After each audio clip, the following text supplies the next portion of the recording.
Hi guys! Hi everyone! Good morning! This is Manay Gina and welcome back sa aking YouTube channel. So guys, another mini vlog for today's video at ang ating pag-uusapan ay walang iba kung hindi si Bel Mariano, Maricel Soriano, JK Labajo at si Papa P. Kasi guys, napanood ko yung kanilang MediaCon at sobrang emotional nilang lahat.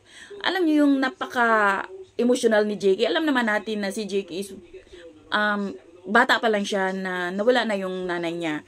Dahil nga may cancer din yun. So, alam mong talagang grabe yung iyak niya. Naiyak siya, si Piolo Pascual, si Maricel Soriano, si Bel Mariano.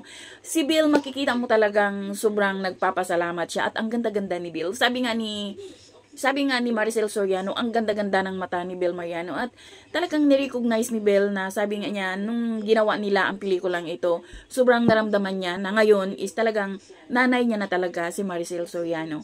Sobrang nakakatuwa in the sense na itong movie na to, alam kong iiyak tayong lahat kapag ito ay napapanood natin. Alam naman natin guys na tayong mga Pilipino, napaka-emotional natin pagdating sa magulang natin, di ba?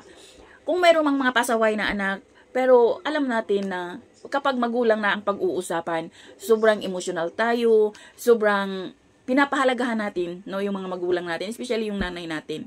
Kaya dito si Bel Mariano, grabe, naiyak siya. Tsaka sila talaga, sayang lang kasi wala si Joshua Garcia. Kabang-abang at excited ako mapanood ito. So yun lang guys, thank you for watching. Bye, God bless everyone.